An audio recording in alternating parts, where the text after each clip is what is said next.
This is the Aptitude Outdoors Podcast.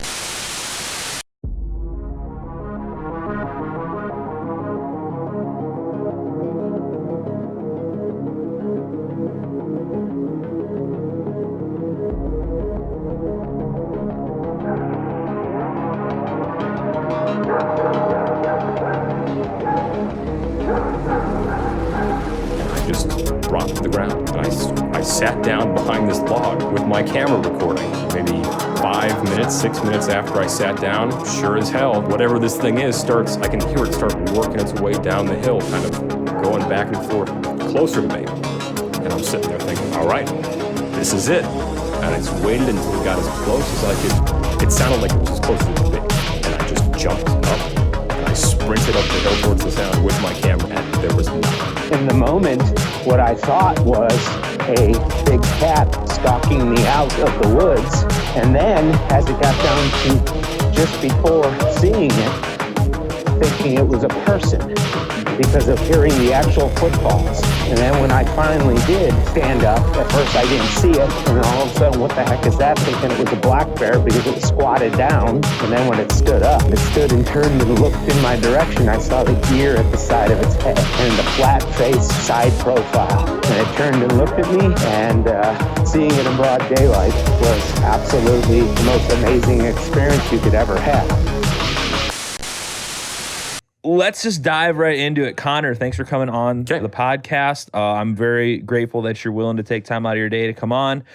First things first, how did you get indoctrinated into Bigfoot? Because you don't just become someone who's just like, I think I like Bigfoot now. You at some point you're like, yeah, this is my thing. So how'd that happen for you? Well, that's a two-parter. So the first introduction I really had to it was when I was probably, I don't know, give or take 7 or 8. My uncle told me this story about a time where he found, let me back this whole thing up. So he lived in a cabin outside of Denny, California, and it was like the kind of house where he had to park at the end of a dirt road and then walk a mile to get to his house, right? And one night, it started snowing after he left his car. And between there and his house, in the fresh snow, he saw a series of like giant human footprints that were probably 15 or 16 inches long or something like that. And he followed them for a little while, right? And he told me that story, and I was like, wow, this is something cool. And so after that, I was always kind of into the Bigfoot idea. And then in probably 2010 or 11, I started actively going out and kind of looking in the woods for stuff, kind of haphazardly, just whenever I could. But in 2016, I found a 19-inch footprint myself. On October 29th, it was a Saturday at 9:30 in the morning, give or take a couple minutes. And I saw that track and I was like, well, there's nothing in the world that's going to stop me from following these things up this mountain. And so, I mean, we're going to launch right into the story, I guess. So I found this spot using Google Maps based on a large history of sightings in the area, dating back literally into the 1890s, right? Within a few, like 20 or 30 miles from this spot. And on Google Maps, I picked this valley because within a couple miles of this spot, there was a fish hatchery, which is a good food source. There are power line cuts. There's a lot of theories that these things travel along the power line cuts following the deer that use those. And it was this really high altitude valley, like 11,000 feet or something in Colorado. And I thought, nobody gets in there probably ever. There are no trails into this spot. There's nothing up there. There's thick woods and a giant swampy meadow. I'm just gonna go check this out. And so on a whim, I did. Halfway up this mountain, I found this 19-inch footprint and a couple others leading up the hill. And I thought, well, there you go. I'm going to follow these things. And so I kept going up. I started working my way across the actual flat part of the valley, and I heard up in front of me a couple hundred yards this just crash, crash, thump, thump, thump, thump, thump, running away, like something huge on 2 legs sprinting off through the trees. And I thought, holy, I don't know if I can cuss on your podcast, but holy shit, there's one up here right now. That's not likely. What are the odds of that? And so this was, again, 2016. My dad and I went up there together. So I was like, we're gonna walk around this. We're gonna follow this thing. Let's see what this thing is. And so we started walking in the direction that this thing seemed to have run around the lake, through really thick woods. And we kept hearing something kind of moving around in the bushes in the forest, like out of sight ahead of us. And as we worked around the lake, we could just keep hearing it. It was like just staying ahead of us the whole time. And we thought, that's super weird. I feel like most deer or elk would totally run away from us. Not a lot of animals actively follow you around.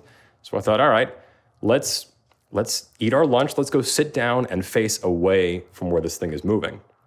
And so we sat down, we pulled out sandwiches and started eating.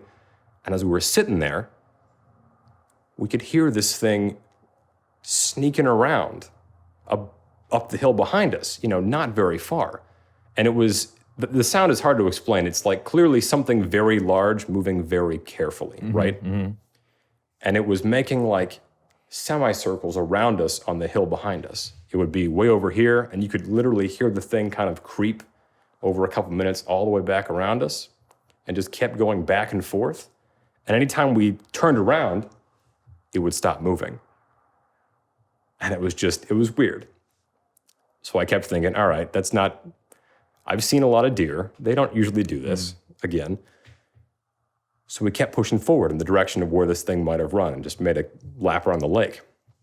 At one point, we came out into this clearing in this giant rock slope, and we were stopped and listening. And the thing was behind us, still in the trees, like we walked past it somehow. And again, I was like, okay, that's pretty weird. It's actively avoiding us now. It's kind of spooky. All right. So we hatched a plan. And as we hiked back down towards the valley floor in the clearing, I told my dad, I was like, hey, you just walk down to the meadow and just talk loudly. Say whatever you want to do. Just keep talking and keep walking. And he did. And I just dropped to the ground. And I sat down behind this log with my camera recording. And I just waited. And maybe, 5 minutes, 6 minutes after I sat down, sure as hell, whatever this thing is I can hear it start working its way down the hill, kind of going back and forth closer to me. And I'm sitting there thinking, all right, this is it. I'm going to see one. This is going to happen. I'm going to do this right now. And I just waited until it got as close as I could. It sounded like it was as close as it could be. And I just jumped up and I sprinted up the hill towards the sound with my camera, and there was nothing. I didn't see anything. I didn't hear anything. It just dropped down, or I have no idea what it did. I don't know what it was, right? It was just nothing. And so I thought, all right, this thing is 4 steps ahead of me. Okay, cool. I'm just going to pretend that didn't happen. I'm just going to go back down. And so we finished the lap of the clearing with the meadow and the lake. And as there's like a serious lip right between the meadow and the hill to get up to it.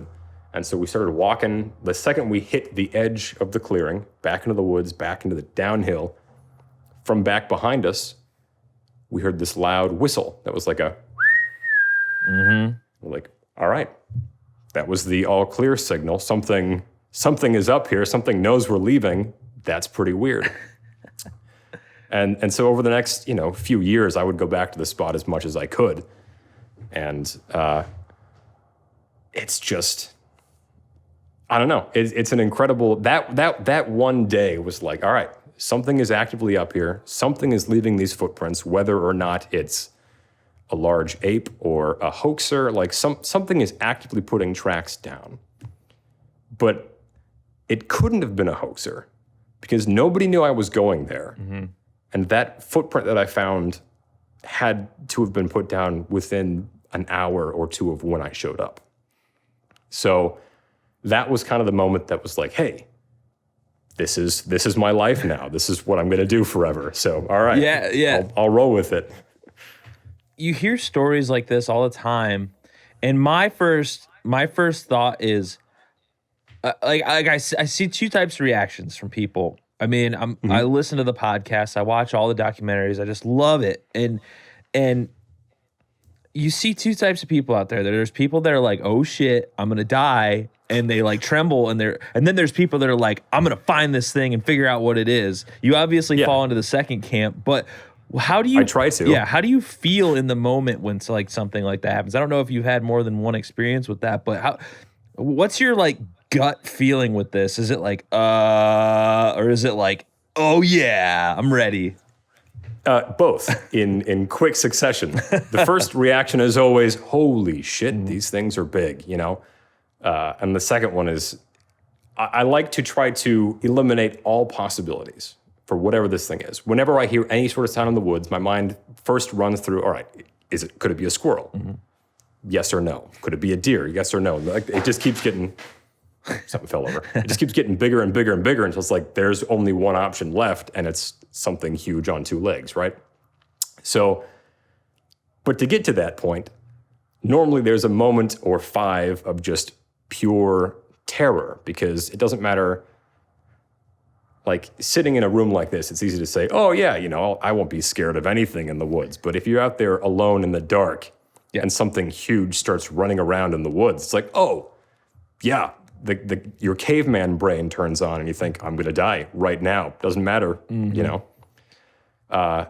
So I try to, the fear always happens, and I feel like it always will, even if it's just for a couple seconds, but you really have to think about it rationally and try to, because chances are good, 99.9% of whatever you hear in the woods is not going to be a Sasquatch. It's going to be anything else, from a squirrel to a deer to just things falling out of trees, you know?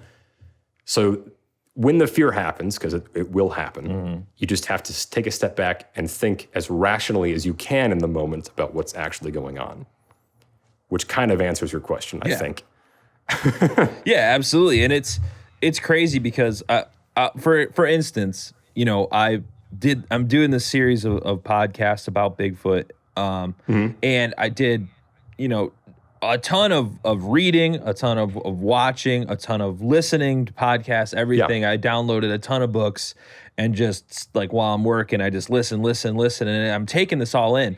Mind you, I have a pre-scheduled backpacking trip into the northern, like, internal guts of northern Michigan planned with two of my friends that have never been backpacking before, and I'm the expert of backpacking, so I'm taking them out for the first time. And like as we're getting out into the car, I've hiked in this area for, I think that was my 6th or 5th backpacking trip in that exact spot, and nothing ever happened. You just go, you camp, you sleep, you wake up, you do. It's like a 3-day trip. It's like a pretty simple ordeal. Of course, this one time we go up there, after all this reading I've done, I'm getting in my tent. It's usually on a backpacking trip, I'll go to bed at like 8 o'clock because I'm just wiped out from driving and hiking all day. And then, so this particular night, it's like 11:30, we'll say. I go to sleep, midnight, just screams in the middle of the night, and I'm like, oh no. And then my mind eventually wakes up, and I rationalize. I was like, oh, those are owls. I've heard this a million times. I get it. Meanwhile, my friend in the other tent, he's like, I was up till 4 a.m. What the hell was that? And I was like, oh, those are owls. Why didn't you say something? But then at 4 a.m. on the dot, I wake up to it. I've heard lots of noise. I spend an inordinate amount of time in the woods, camping and stuff. I wake up and I hear a noise I've never heard before. And again, mind you, I'm in this mindset. It's all fresh in my brain. Crash, crash, crash. And I'm like, no, this is not happening. And I hear this crazy, the way I described it at the time was a raspy dog barking noise. And I'm literally, blood is cold, and I'm like, this is not happening. This is not happening. I am not going to be another guy who comes on the podcast like, I saw Sasquatch, dude. Like, that's not me. And I woke up, had like 1 bar of internet service, and I'm looking like, what could this be? What could this be? And to come to find out, it was a freaking deer.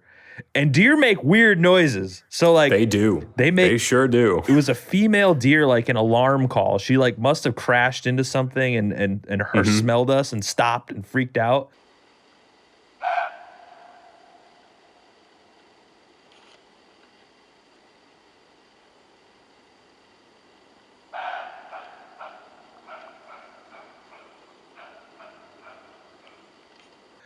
and I got it on audio recording because I had my recorder running all night. And dude, I'm telling you. But if like knowing how I felt right there, and then actually like hearing something walk on 2 feet, which is a very distinct sound, I don't know. I would shit myself.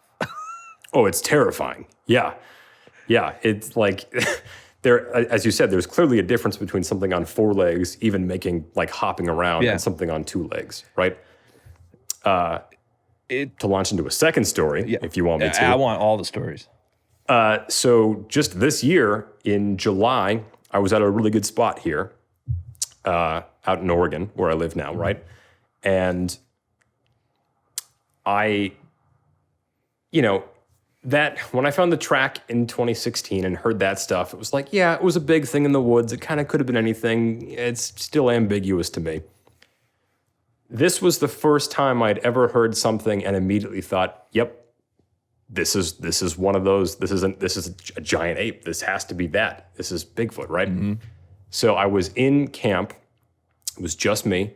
It was just about 9 o'clock. It's dark enough to, like, under the tree canopy, it was pretty much pitch black, but you could still see like skylight, right? So I could see a bit. It wasn't totally dark yet. And I was filming some stuff for the Patreon for the North American Bigfoot Center, right? So I was talking to a camera explaining that I have to go to night vision and pull up the thermal and all this sort of gear. And as I'm talking to this camera, 65, maybe 65 feet away from me, across this old logging road, I hear what is just at first branches moving. And I think, oh, there's a deer right over there. That's cool. I'll try to film this thing. And as I sit there and I listen, suddenly, along with the branches moving, you hear sticks breaking and snapping. And I think, oh, it's bigger than a deer. That's going to be a bear. This is going to be awesome to film that. I should go sit in my car because it's going to be a bear. And I kept listening. And then, like, just out of the blue, whatever it is starts stomping around. And immediately it goes from, branches to sticks to just thump, thump, thump, thump. 2 legs going back and forth, up and down, like pacing and stomping and making noise across the road from me. And I think, oh, that's on 2 legs. This is what I'm out here for. Like, this is what I was waiting for.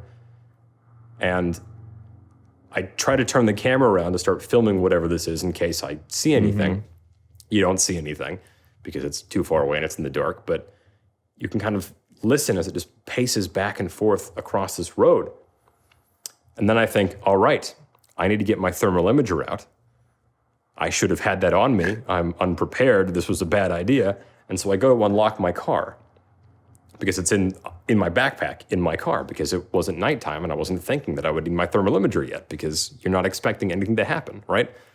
And so I unlock the car and all the locks click and the thing stops moving.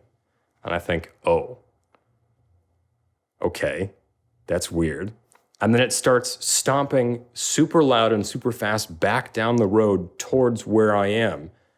And my next thought is, okay, it's going to walk right in front of the car. I don't have time to get the thermal. I should just hop in the car, turn the lights on, and see if I can see this thing. And so I do that. Since I've got the camera rolling, that seems like the best, most logical course of action. So I jump in the car, I turn the engine on, the lights turn on, the engine goes, and the thing stops moving. And it stops making noise. And I think, okay, that was the scariest thing I've ever heard in my life. And I left. I was like, all right, I wasn't ready for that. That was too much. And it's just thinking about something on 2 legs in the woods is way different from hearing it in person. Like, hey, there's a fly. Yeah, they're everywhere, man. The flies are annoying this time. They're all over the place. I've spent a lot of time thinking, oh, if I'm in the woods and I hear one, I'll be cool. I'll just film the whole thing because I'm better than this. No, not at all. Well, you have a background in filmmaking, right? You went to film school? Yes. So yes, I did. Yeah. Yeah. So it's funny because I've worked on TV in the past. I have cameras. I got all the stuff. I'm filming all the time, and now I'm vlogging and podcasting and stuff. And Yeah. That's something that when you listen to anything about Bigfoot, people always say, well, why didn't you get a video of it? Why? As someone who's shot hundreds of hours of video, you know this just as well as I do, and we can elaborate here in a minute. But even on a good set, even when things are set up and ready to roll, it's still easy to miss something. I mean, I can't. Yeah. You forgot the memory card. Your battery's about to die. You're out of focus. You don't like. People see those shots in movies and stuff, and like some guy spent 5 minutes focusing that shot before he hit record. To do that on the fly is very hard. I've missed so many good shots on like an adventure show. It's not even funny, Right. Can you elaborate on that? I absolutely can. I've spent a lot of time thinking about this because being in this line of work, people are like, how come people don't film them anymore? Like, why can't we just shoot one? Everyone's got cell phones. Yeah. And like what you just said, it takes time and effort to actually get anything on a camera, right? And so if you even consider that the person who can be filming this thing, maybe their phone's in their pocket, on a good day, maybe it takes 5 seconds to get in your pocket, pull out your phone, unlock your phone, open the camera, and point it to take a picture, okay? Now, try doing that while you're looking at something that you know shouldn't exist, and it's standing 30 feet in front of you. Chances are you're just gonna go, holy shit, that shouldn't be there. What is that? I don't know, what, And you won't even think, I should take a picture of that. I have talked to a dozen people who have seen Sasquatches in the last, I've talked to them in the last month or two. And every time they're like, I just didn't get my phone out. I didn't think about it until later. It's like, I should have taken a picture of that thing, but it was just so surprising. It didn't even cross my mind to take a picture of that thing. So that's a big part of it, right? Mm-hmm. And it takes time to take a picture, and you have to think about that. And when you're in the middle of a sighting of something that in their mind shouldn't exist, that's like the last thing they think of.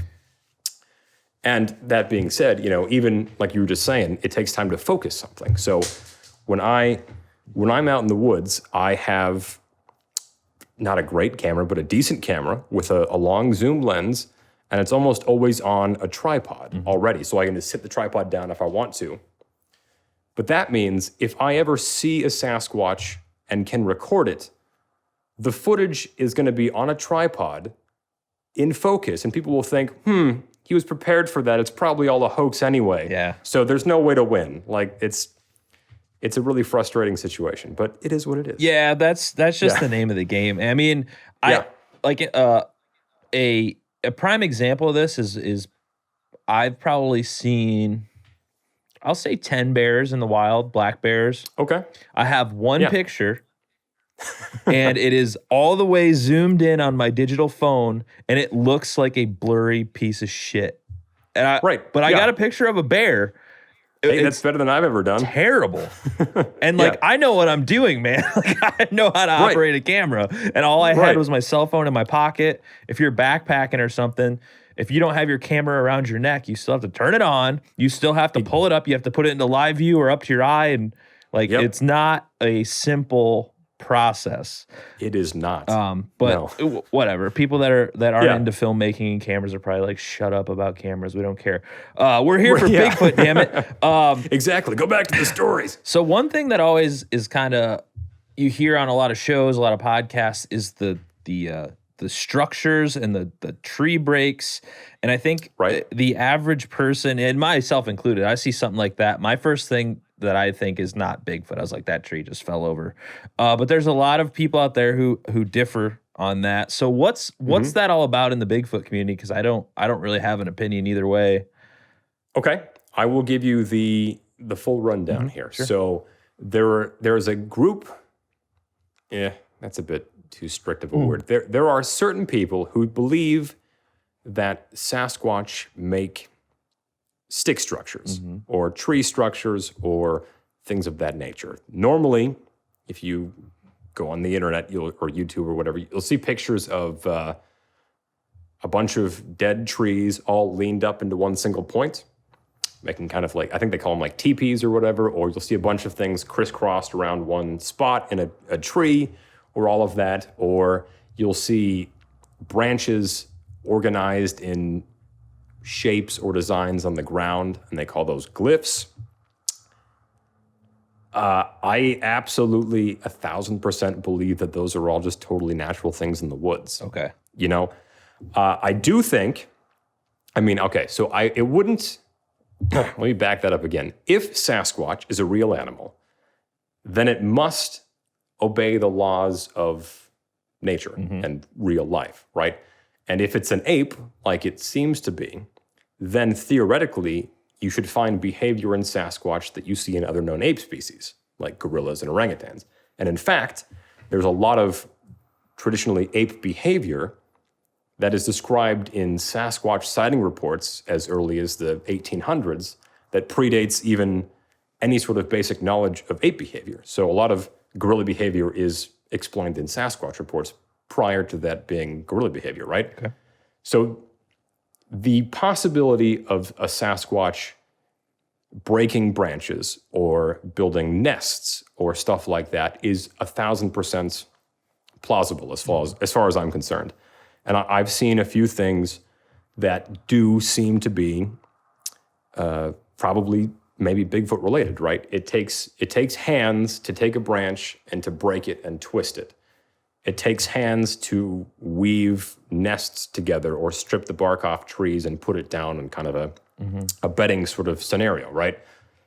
So I do believe that they do these things, but I also think that 1,000% of everything that you see on the internet is probably just trees falling over in the woods, because trees fall over in the woods all the time. And there's a lot of, like, you take a box of toothpicks and you throw it on the ground. I bet you $10 they'll arrange themselves into some sort of shape, or maybe even make a teepee. Like, you should knock everything off the list before you even start thinking about Bigfoot as an option. And so a lot of the tree structures are just gravity and trees, you know? Yeah, that's as far as I'm what concerned. I would think as well. I mean, I like to believe I'm a pretty logical dude, and that's why I even fathom the existence of potentially Bigfoot existing, because of all the stuff you hear, this is the only one out of all the mythological creatures that I've ever. I mean, I'm a huge like sci-fi nerd. I just love it, man. Like X-Files. Yeah. I've watched every episode. I want to believe. Yeah, like it's so good. I love it. It's so good. But I don't believe in it because, like, you know, like ghosts and stuff, all this stuff. Of all the things I've heard, if it were to be real, it would be Bigfoot. And like a lot of people don't realize how vast the wilderness is because they don't go into it. The majority of America. Bigfoot's kind of like a uniquely American thing too, because in they have like the Yeti and what's the what do they call it in Australia? The Yowie. The Yowie. But like the image of Bigfoot is like ultra American. Like it is. Yeah, like it's like built into our culture at this point in a weird like everybody knows about it. Like no other people don't talk about Dog Man or like what is it, like the what's the New Jersey monster? The Jersey Devil. Jersey Devil. Like not everybody talks about that, but I could go to my grandma right now and be big like Bigfoot. She'd be like, yeah, Bigfoot. You know, I want some beef jerky now. Yeah, exactly. Yeah. So it's cool that it's built into the American imagery, and a lot of outdoors companies use it as like a Bigfoot. Right. You know, but it's just so freaking fascinating, man. One thing, I completely asked you this earlier in the day. We haven't even talked about it yet because we've been too busy telling way cooler stories. One of the things that I've always found cool is the story of Ape Canyon. And I'm in Ohio. Yeah, okay. Like we don't have any of that stuff out there. So do you have like a synopsis of that? Because I just think that's such a cool story, and people don't talk about it that much. Even on the big podcasts, they don't really talk about it.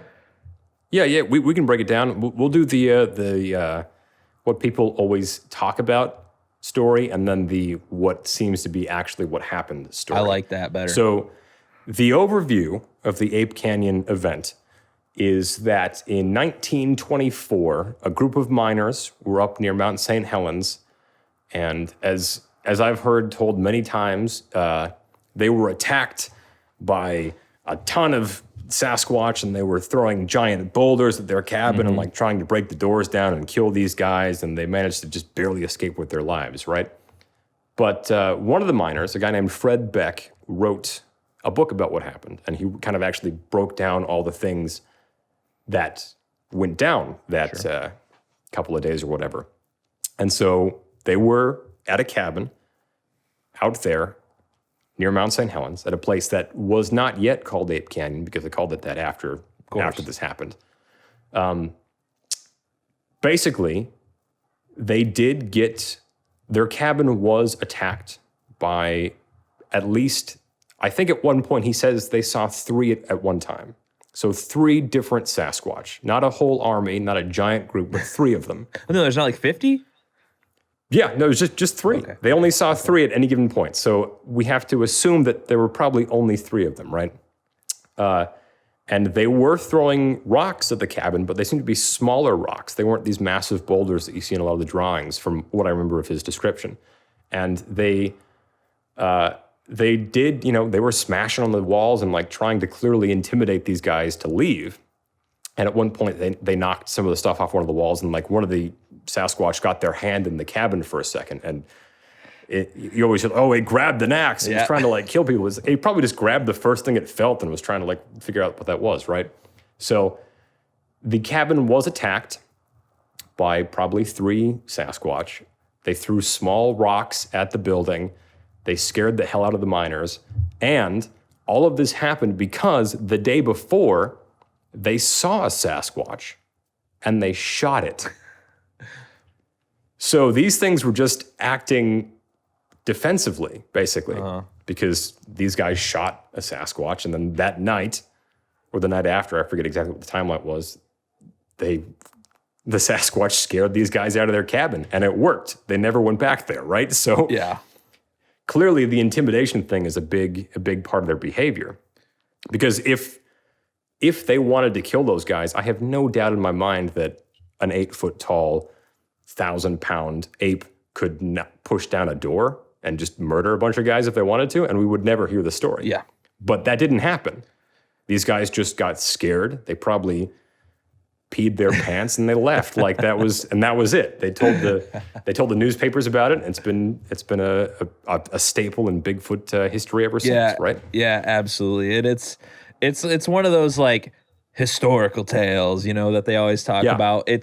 It's kind of crazy with the history though. Like Bigfoot seems to just kind of come up.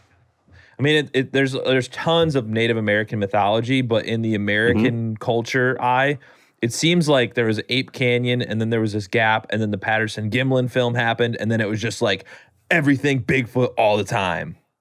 Well, that's not entirely accurate, actually. So that is kind of the common understanding of what it is. It's like that's all the understanding I have is the common understanding, right? Which is perfect because a lot of people understand Sasquatch as this thing that just kind of came out of nowhere in the late 50s or mid 60s, and then it's just been there ever since. But people have been reporting seeing large, hairy, human-shaped things in the woods as long as there have been people on this continent. Mm-hmm. And I'm talking, thousands of years, all the Native American stories, and as soon as the European settlers showed up, they were seeing these wild men in the woods. Like there is a longer history of sightings in print and in newspaper on the East Coast than there is on the West Coast, because there were newspapers out there in the 1790s and the 1800s. And it took, a while to get newspapers out on the West Coast, right? So people have been seeing these things as long as people have been here, which is insane. And people don't realize that. Like the amount of evidence for these animals existing far outweighs the amount of evidence supporting it's all a hoax theory. Because if this entire thing is a hoax,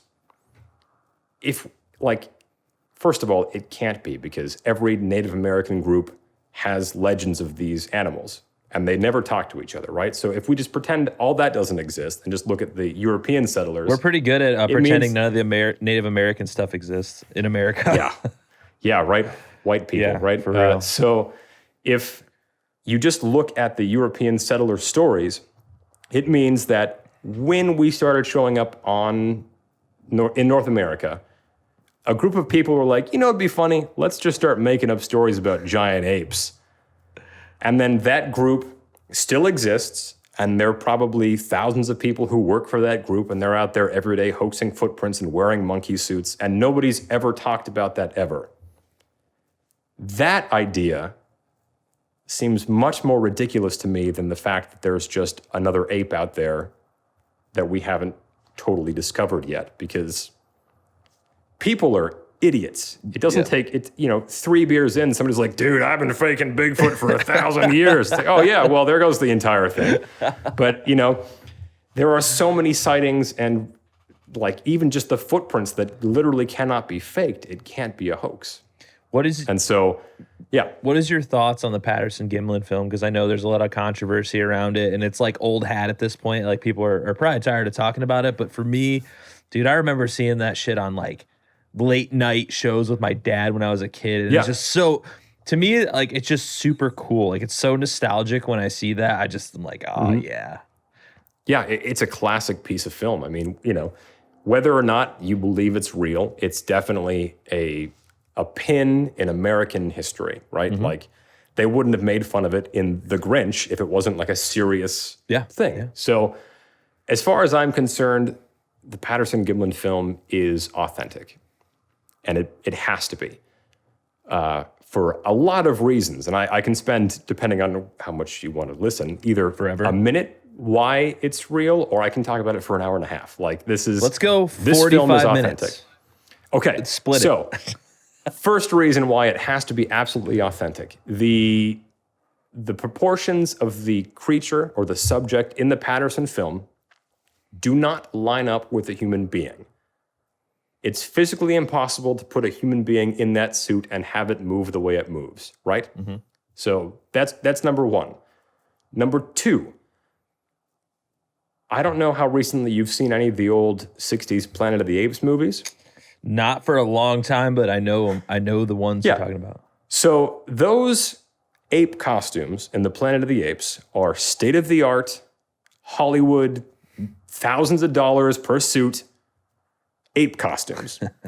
And compared to the thing in the Patterson film, they look like absolute garbage. Yeah. Like they're just big baggy fur costumes, which is why most of the apes wear clothes, I feel like, because they look stupid if they're just big baggy fur suits.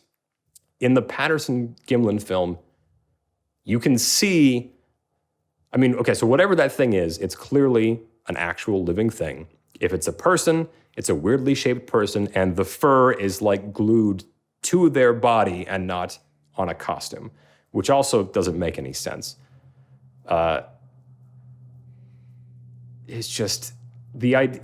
You should really read Bill Munns's book. Okay. It's called When Roger Met Patty. It's about this thick, and it's just basically the entire book is explaining why the Patterson film has to be real. I highly recommend it for anybody who's interested in this. It's phenomenal. Well, I'm glad you suggested that, because when you go on Amazon or you go and look up books online, it's like the lamest books that you could probably ever see. Like there's a few that are like, okay, like I read the description, it's by like Dr. Jeff Meldrum or something, but that's a good one. Yeah, I read that one. And the other ones are like Bigfoot encounter, death in the woods, and it's like, I don't want to read this garbage. Yeah, like that.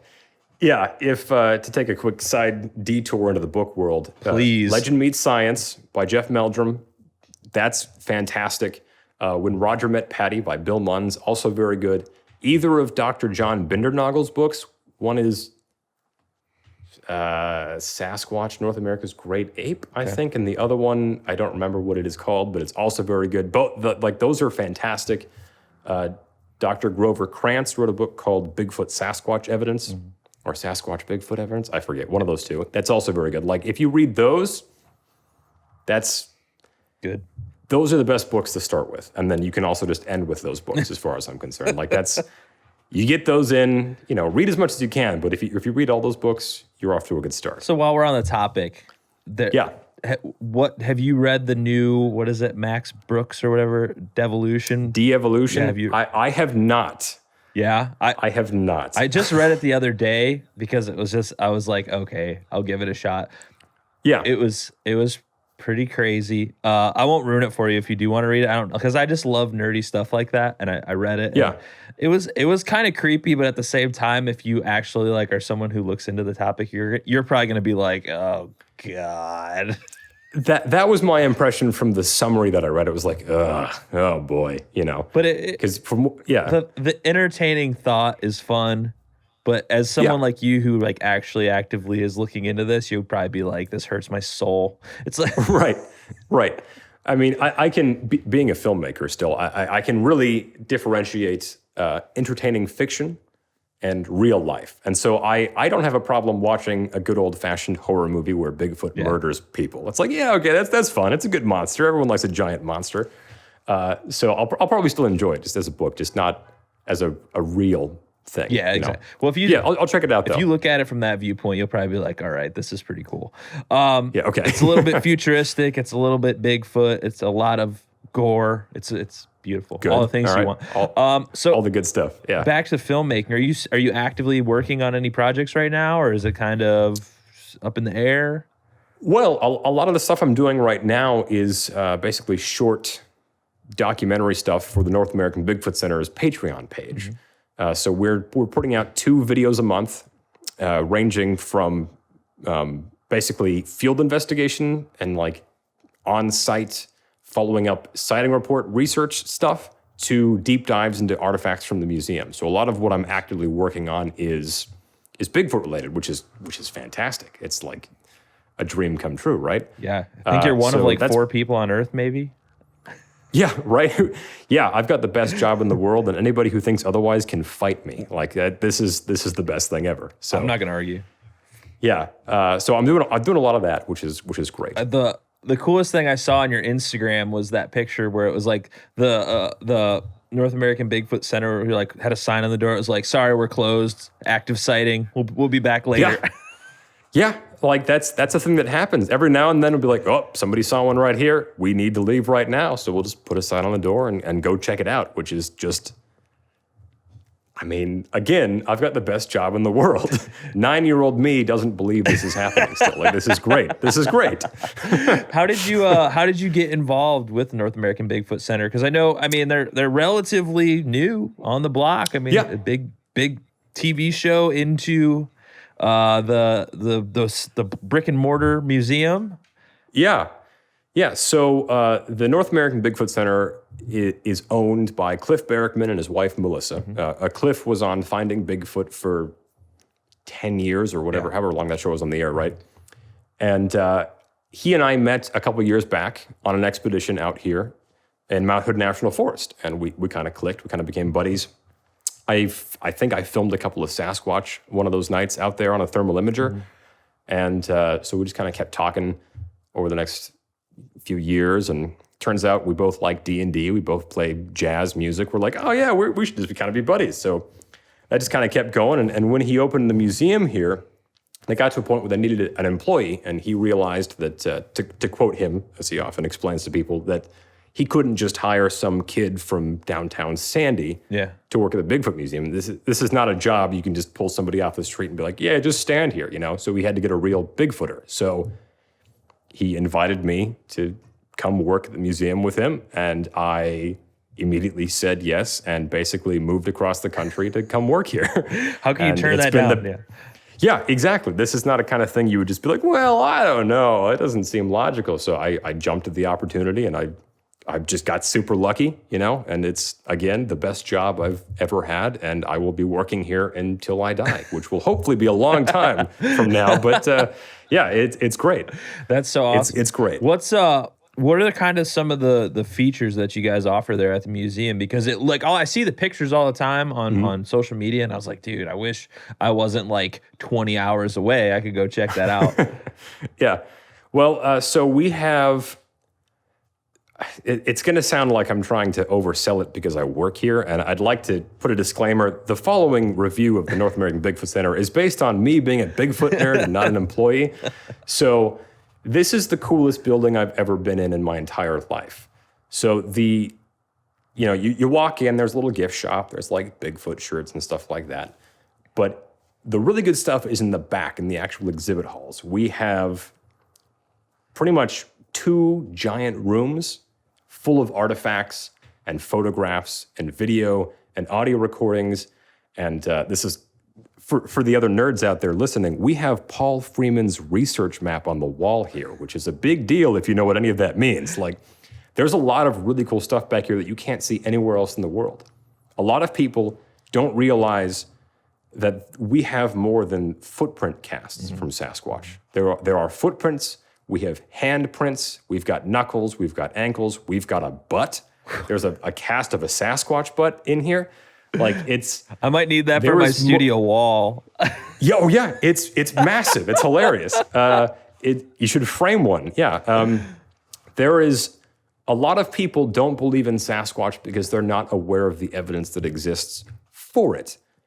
But looking at the evidence, it's really hard to draw any conclusion other than they have to be real, or something has to be out there making all this stuff. And the North American Bigfoot Center is, as far as I'm concerned, the best place to see all of that evidence in one location.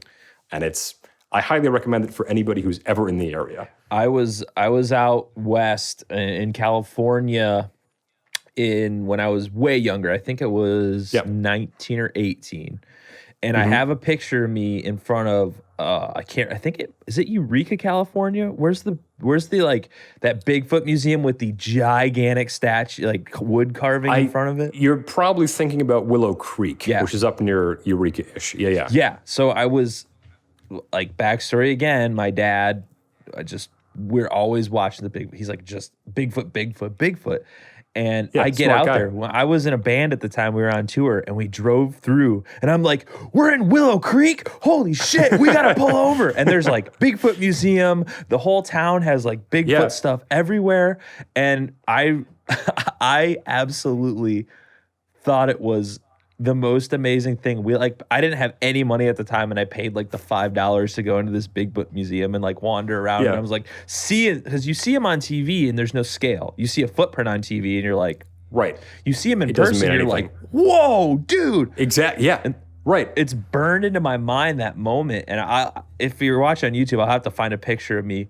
I was like I pretty much look like I look now, but like maybe like 60 pounds lighter because I had no money. And yeah, man, it really strikes you because coming from Ohio, we do have a ton of Bigfoot sightings now that I bring it up, but like you think about West. You think of the West. You don't even necessarily think of Oregon or Colorado. You think of Washington. Just the Pacific Northwest. It's like, exactly. And I remember being out there having like driving a van through the redwoods, just like, all right, Sasquatch is going to pop out at any moment. Like, because that's the classic thing.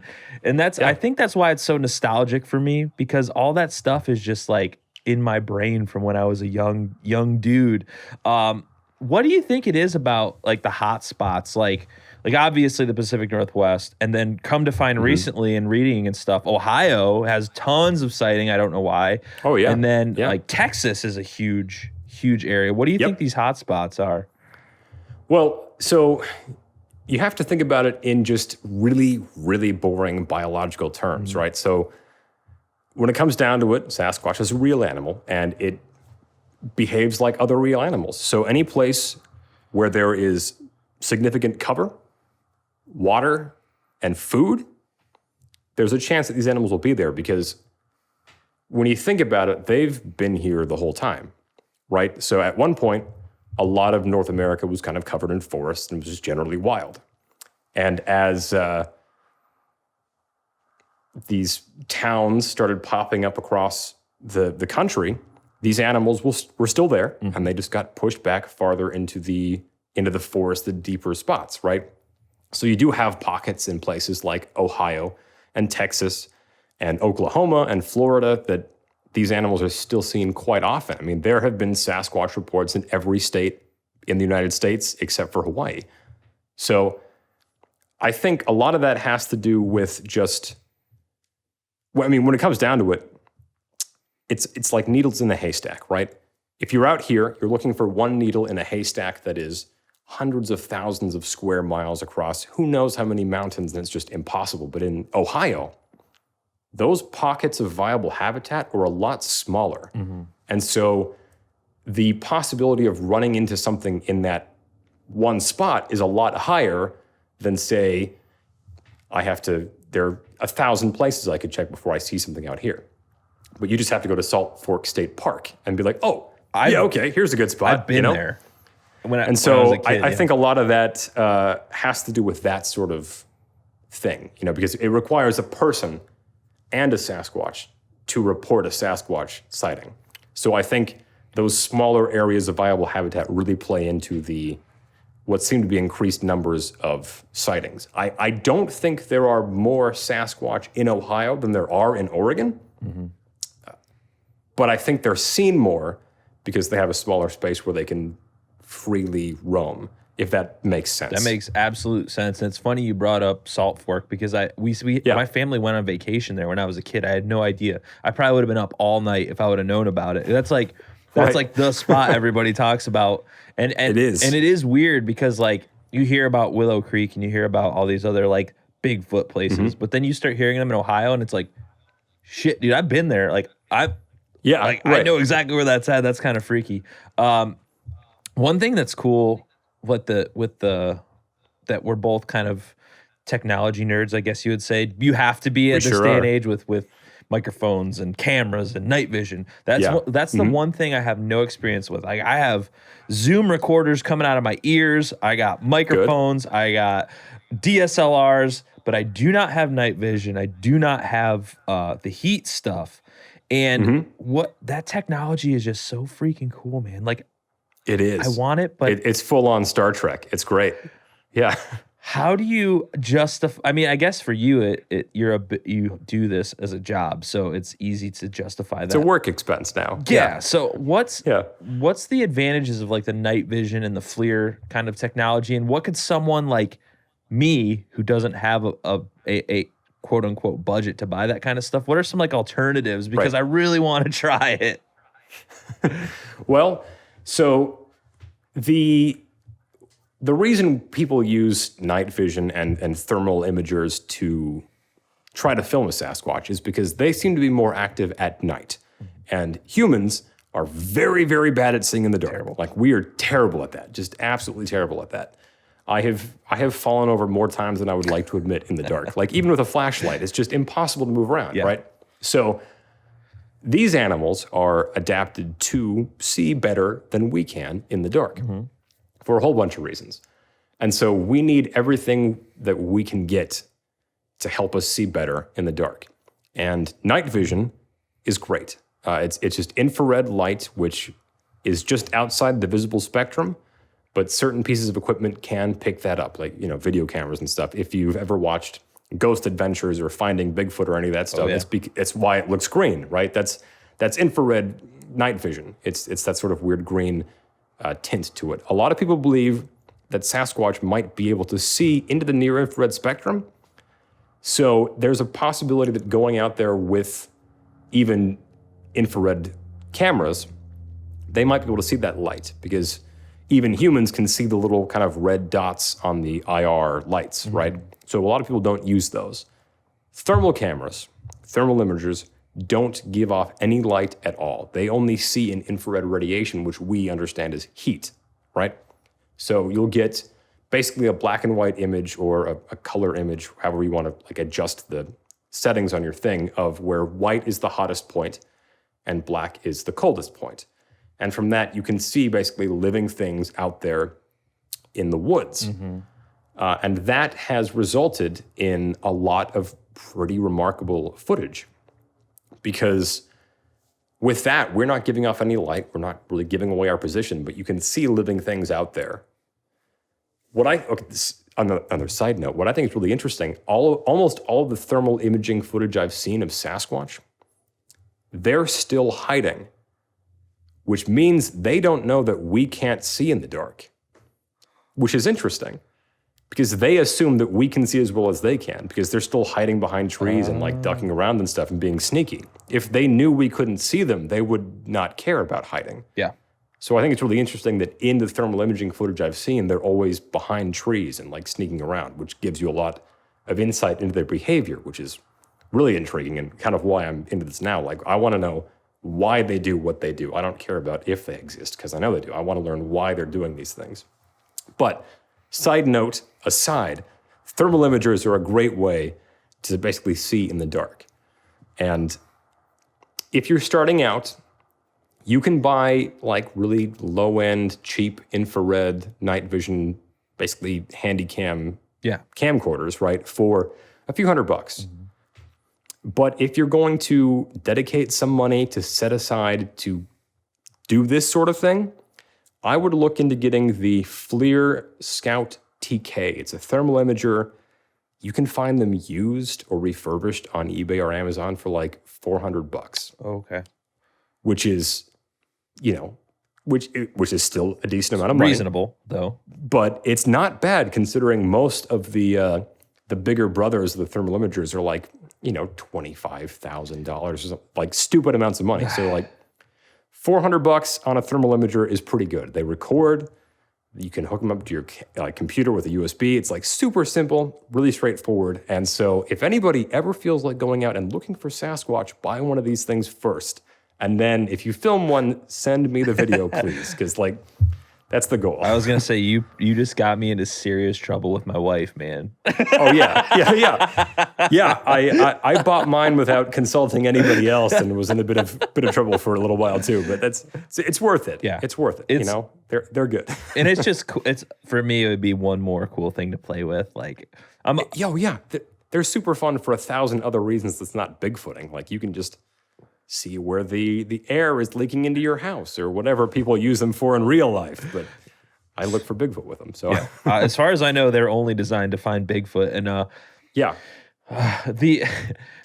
we could talk all night. One of the things, do you think a lot of issue with not being able to because a lot of people that, I don't want to say this, I don't want to offend you or anyone else. The reason a lot of people offended. can't, okay, well, whatever. It's 2020, so is everybody. A lot of the reason I feel like there's no proper quote unquote research is because a lot of people, nobody will touch it.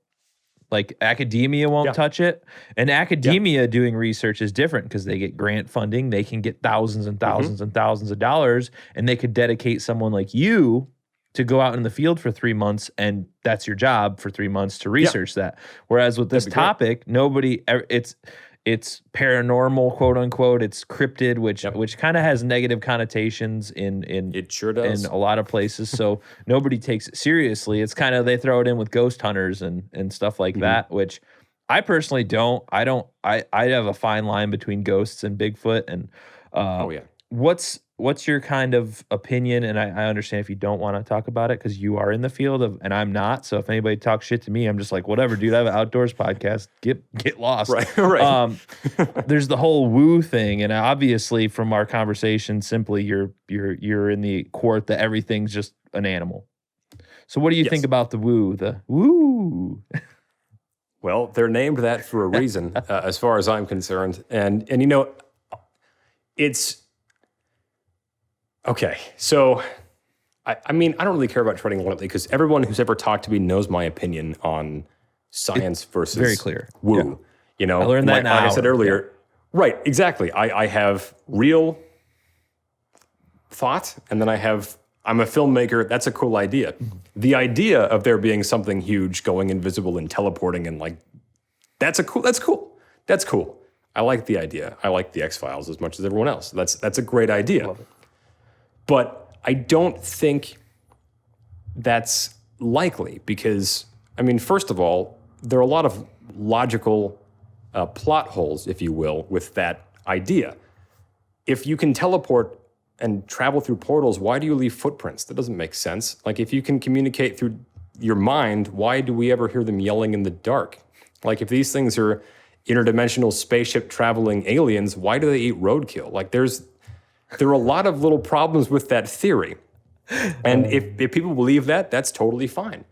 But I personally have never experienced anything that makes me think these things are paranormal even slightly. The most simplest explanation is that they're just giant apes, probably. Like, everything else on planet Earth, they abide by the laws of physics and biology and all this sort of science stuff. So it makes the most sense to just jump on that explanation and conclusion until I'm proved otherwise. And if I ever see one and it walks through a wall, then sure, I'll give you $100. Like, that happens, that's fine. I'll adapt my entire theory based on that. But I have never experienced anything in the woods that makes me think these things are paranormal.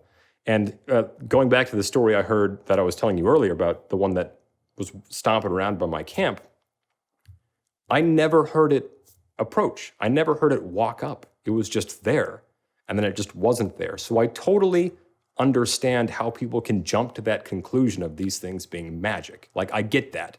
I understand the rationale behind that thought process. But the idea that these things are just masters, they're like forest ninjas, right? These things can sneak around. They're definitely ambush hunters, you know?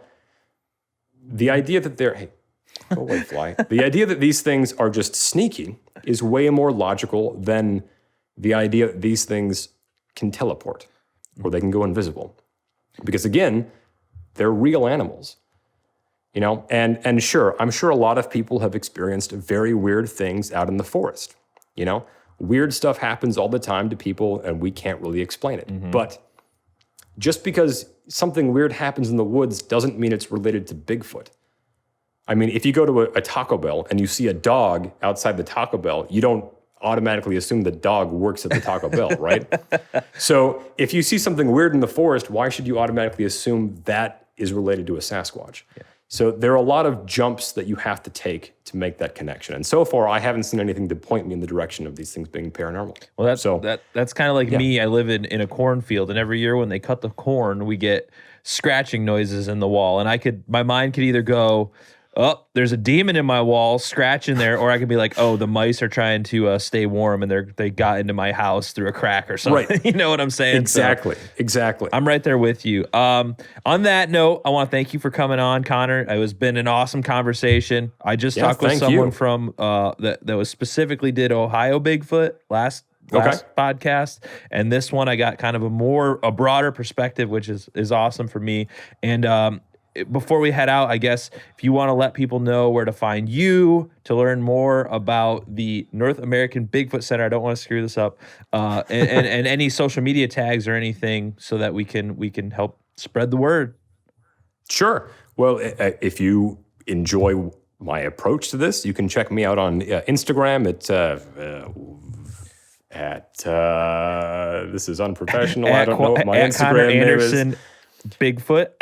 That is correct. Connor Anderson Bigfoot. You can, if you like what I do, you can check me out at Connor Anderson Bigfoot on Instagram, or the North American Bigfoot Center is also on there. I do a lot of stuff through that, obviously, working there. And if you want to become a patron, check us out on patreon.com/NABC. Yeah. Super easy to remember. There's a lot of good video stuff on there and all that. You can actually, the video that I shot during the encounter with that thing stomping around is going to be on there within the next week or two. So if you want to see that and hear it for yourself, check it out. And you, as a film guy, you'll get this. I didn't have an external mic on my Canon T3i when I shot that, and you can still hear the thing stomping around. Oh, so nice. That should give you an idea of how loud it was in real life, because those microphones are garbage. Yeah, absolutely. All right. Thank you once again for coming on, and we'll have you back someday, hopefully. This was a great conversation, man. I really enjoyed it. Yeah, me too. I had a blast. Thanks for letting me do this, and whenever you want to talk, just let me know.